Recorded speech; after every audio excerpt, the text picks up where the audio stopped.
Alright, welcome back to the channel. So this video is going to be basically me going over the trades that printed so far for this week.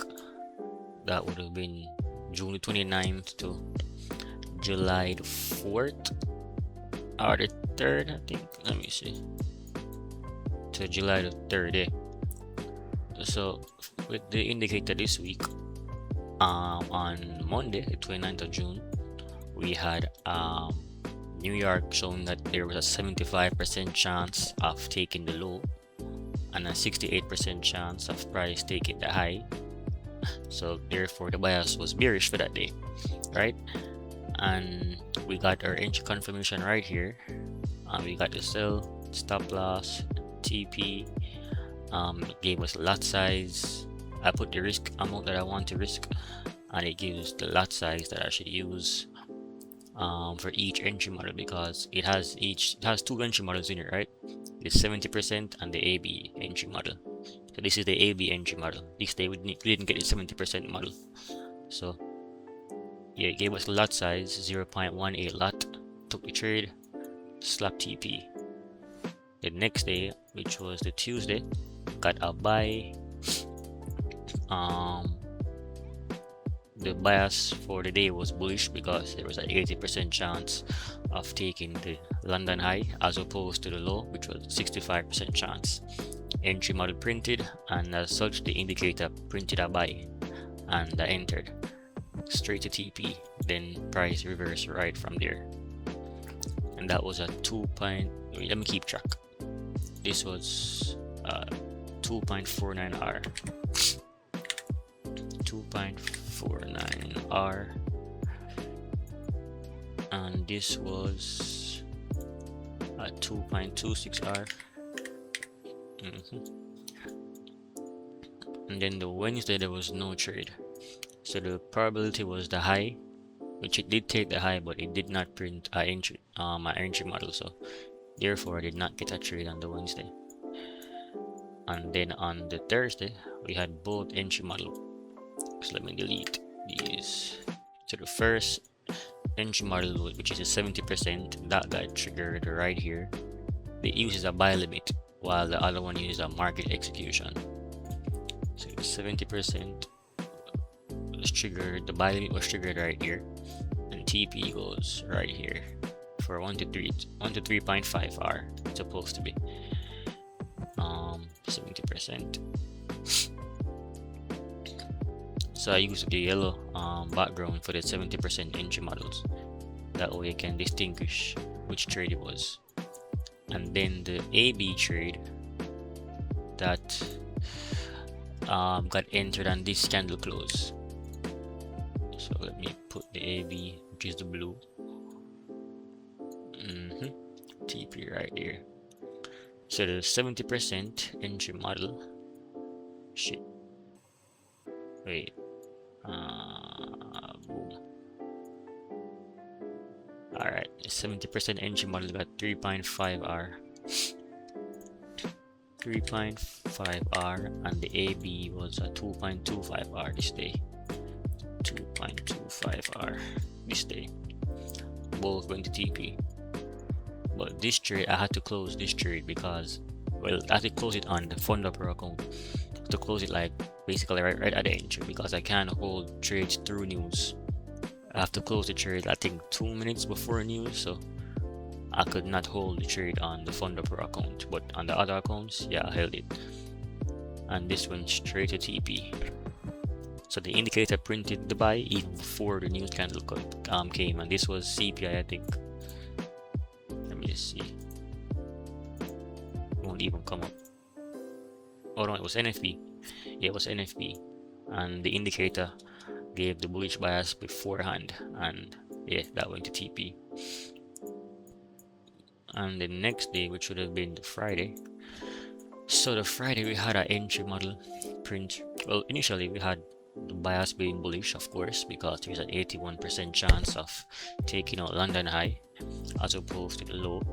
So we got the entry model right here for AB, but that lost.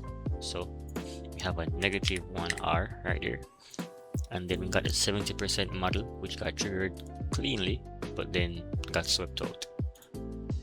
So -1R again, and then we had a re-entry for the AB entry model, and that closed right here because Friday was a bank holiday, so the market closed at 1 p.m. Eastern time. So that trade would have been closed right here for 0.27R. 0.27R. So let's just add everything up now.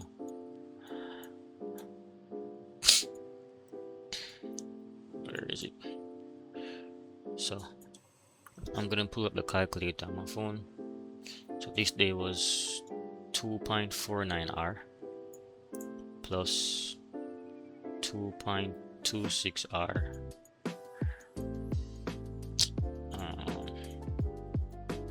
and then plus 3.5 plus 2.25, and then we have the cluster of losses right here. So -1 -1 plus 0.27 gives 8.77R for this week. So this indicator made 8.77R just this week alone, but it's not always this amount of trades, to be honest, because this was, let's see, this was 1 2 3 4 5 6 7. Yeah, it was 7 trades this week. So it's not normally that amount of trades. I think the only reason I had that amount of trades this week was because we got 2 of the 70% triggered this week. As you can see, that some of the other days did not trigger the 70%. Like this day did not trigger that 70%. This day did not trigger it either. Most days won't trigger the 70%, to be honest. But we had 2 of those this week, and also we had a loss with the AB, so we got a re-entry, which led us to take another trade. So yeah, we took that amount of trades and we made 8.77R this week. So it's not too bad. I'll try to continue to give an update each week of how much are the indicators up. And I do have other indicators as well, like 1 2 3 4. I have 4 more indicators with complete different strategies that are also going good, I guess. Let me remove these.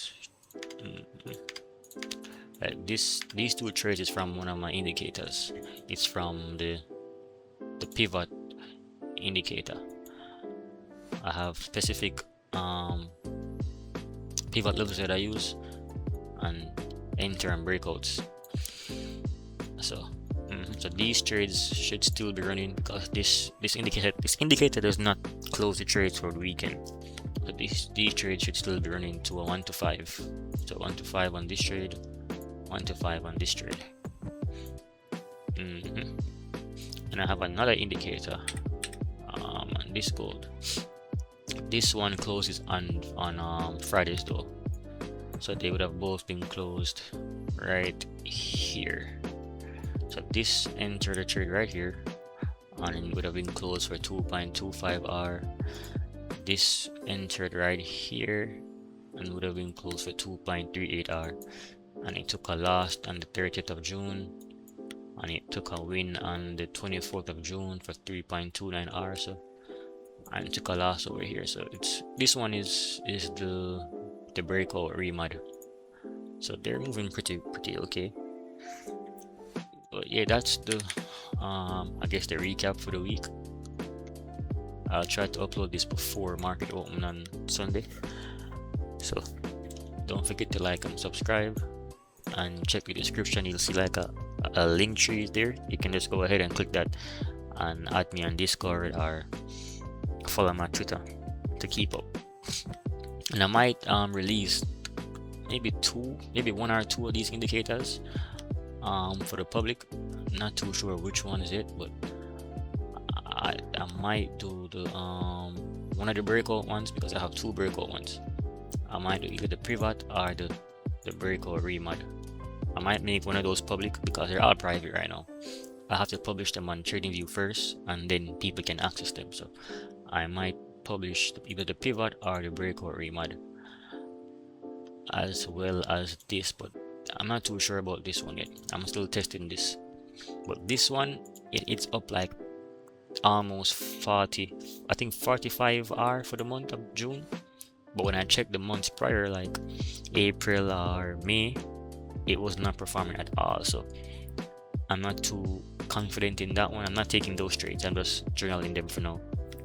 I have a journal I'm keeping with all those trades, so I'm gonna keep watching it for July. And if July performs as good as June did with the 45R, then I'll use it for August. I'll mainly try to use it to pass accounts, not underfunded, since I'm not too sure about it. But the TP for it is 7R, so it goes for 1 to 7. But let me see if I can show you guys a few of those trades. 3 minutes. Alright, so this trade was on the 3rd of July. Took a trade right here. It went as far as 1 to 4 point something, I think, and then went to stop loss, but it did push 4R. And then on the 1st of July, took a buy right here, got stopped out, took another entry right here. We got the 7R. So TP1 is 6R, closes half at 6R, and it closes the next half at 7R. So it went to the full TP. And let me see, no trade this day, no trade this day, no trade. This day we had a buy right here, went for the 7R, so it pushed up, came back to entry, pushed up again, came back to entry, and then finally hit TP. This day we hit the 7R as well, boom boom. So it's been performing pretty good, but as I said, it was not performing the months prior, so I'm a bit skeptical about it for right now, at least. So I'm gonna just keep journaling the trades and watch it until July ends, and depending on what those results are, then I'll use it August to at least pass them accounts. I'll try risking like 1 or 1.5%, and until I get one of these 7R trades and hopefully pass the accounts. But when I get to fund it, I won't use it because it seems a bit too risky. I'll focus on using the breakout indicators and the intraday indicators. So that's it for this week. I'll give an update again next Friday or next Saturday.